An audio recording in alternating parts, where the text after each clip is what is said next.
Welcome back, Taurus. This is your weekly tarot video forecast for the week starting April the 4th, running through April the 10th.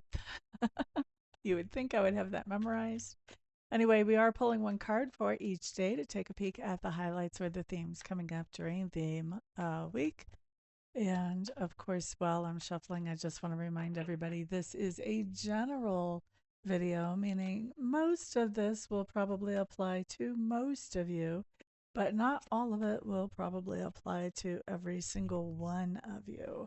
So that's a good thing to keep in mind as you're looking at this. And of course, if you want a reading that applies just to you, where I'm looking at only your energies and not the energies of the whole Taurus collective, then you may want to book a private reading for that. And you can find all my contact information on that website there at the top of the screen. We have your cards down. Let's take a peek at them. Weekend, we're looking at the Four of Pentacles for Saturday. And on Sunday, we're looking at the Eight of Wands. So, Saturday, Four of Pentacles just means you're stashing something away. You're holding something back. There's something going on here where you're not sharing. For some of us, Taurus, and I say us because I'm a Taurus rising, there may be some kind of emotions that we're not telling other people, or we're not just sharing freely.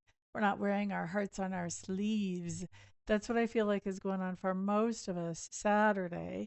And the other way that this can be playing out for maybe 20% of us is this idea of stashing something back for the future that's more of a material thing. You know, so stashing some money away or stashing an actual thing away for the future with that card coming up. And then on Sunday, we have the Eight of Wands. This is lots of communication going back and forth. And this is shorter communication. So things like shorter text, short voicemails, things like that. But there's a lot of it happening. And so it may be enough going on that we have to kind of keep on our toes to keep up with everything, that all the messages coming in and going out. Keep everything coordinated. Now we're going to move into the week. And so we're going to look at the cards for each weekday, and then we'll come back and we'll talk about each one of those. Okay. So Monday, we have the moon. Isn't that a pretty card in this deck? And then we have Tuesday, Six of Cups in reverse. Wednesday, we have the Queen of Swords, taking care of business. Thursday, we have the Death card. And Friday, we have the Seven of Cups in reverse. Okay, so let's look at what these cards mean now. So Monday with that moon card, there's something going on Monday that we are just not exactly sure what is happening. There's some information missing that we're having a hard time putting our fingers on. And with the moon card, this is sometimes somebody's trying to keep a secret from us, but a lot of times this is information that's kind of right under our nose, but somehow we're just not seeing it. We're not picking it up. And it could be that once this information does come up, it sort of comes up by accident. But for Monday, I don't think this information is coming up for us. I think we're just kind of going, there's something that makes you go, as that old song used to say. Makes you go, All right, let's look at Tuesday, Six of Cups in reverse. Six of Cups in reverse just means that Tuesday you're having memories, or we're having memories about something that was not so hot.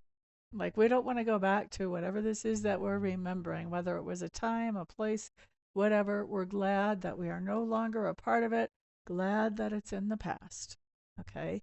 Now, sometimes with that Six of Cups coming up, somebody can be bringing those memories in with them.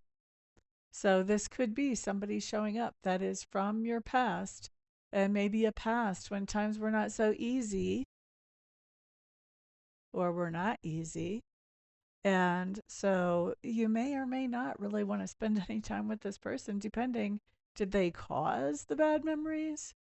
Or were they sort of a soldier in arms with you as you guys went through these bad memories together? So that's going to kind of determine how much time you want to spend with this person when they show up. For those of you that this has to do with a person bringing in those memories. And I think that's for the majority of us this week. Now, let's look at Wednesday. Queen of Swords showing up on Wednesday. This is my card that says we are taking care of business. Queen of Swords is very logical. She's very detail oriented. She can run a household. She can run a business. You know, she can set the goals and the strategies and follow through with them. And generally, whatever goals and strategies that she's setting, not only are they very detail oriented, but they're also generally something where she's trying to offer some kind of upliftment, encouragement, or nourishment of some kind. Now, you wouldn't always guess that from the Queen of Swords, from the way that they carry themselves, because they can come through very abrupt and direct, and they can come off as being a little cold or a little icy, even though what we see here, somebody is working on, well, we're working on ways to help other people, but we're working on ways to help other people that make sense, that are logical, that are legal, that are, actually very practical. And our bedside manner, so to speak, may not be the best here. We may be handling things very matter of fact without paying a lot of attention to how the other person feels about what we're saying. And so the encouragement here is yes, do all of this stuff. But at the same time, we should also try to pay attention to how we're communicating is making somebody else feel. What is that causing for somebody else? What are we actually accomplishing with how we're communicating about what this is that we're doing? And the Queen of Swords is a communicator. Okay. Now we're looking at Thursday. Here we have the Death card showing up here.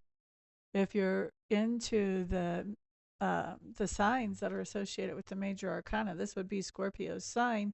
So for some of us, like I'm a Taurus rising, my sun is Scorpio, so we could have Scorpio strong in our charts. But also this talks about this idea of major transformation. And if you've got a Scorpio that is in your life in any way, there will be major transformation that happens. It's kind of unavoidable. Wherever Scorpios go, they can't help but cause transformation just by their being. They don't even have to do it consciously. As an example, Scorpios being my sun sign and me being all woo-woo, I grew up in a place that was anti-woo-woo. It was the Bible Belt. All right. And after I had become more woo-woo in Colorado, I moved back to Missouri for 1 year and 9 months. The people that I was in close contact with in Missouri ended up with owning tarot cards and reading them, reading I Ching cards, and, kind of getting a little woo-woo themselves. Not because I said, oh, if you're going to be around me, you have to be, but because they just saw me in action and they saw the benefits to being able to tap in.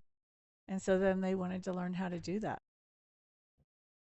So if you have a Scorpio showing up in your life on Thursday, expect that something about the way they are is going to change your perspective on something. And it's going to help us to move forward in a more positive direction. And it may be a pretty big change in perspective that we weren't really expecting or bargaining for. Okay. So that's all the Death card means, is that we're making major changes. They start with changes in our perspective. And then as our perspective changes, how we act out in the world changes. As how we act out in the world changes, then how the world responds to us changes. And next thing you know, you turn around and your whole life is different. That's the kind of change that we see being initiated on Thursday, whether you come in contact with a Scorpio or not. Okay. Now, looking at Friday. Friday, we have the Seven of Cups in reverse. I really like this card. Right side up, she's kind of daydreaming. There's not really a lot getting accomplished there. When she's in reverse, this is keeping the focus going. Keeping the focus going. So whatever it is that you're focusing on, it's going to be something that has the potential to improve your way of living, and also has the a potential to improve how long you may live as well. All right, so that's what we have for the week, fellow Tauruses. Thank you so much for being here, for hanging out with me. And of course, if you would like to have a private reading where I'm looking at just your energy and we can get more detailed and get right down to the nitty gritty, feel free to reach out and contact me. I also teach Reiki and do Reiki sessions as well. All my contact information is at my website. If you'd like to sign up for my newsletter, that's where to do that.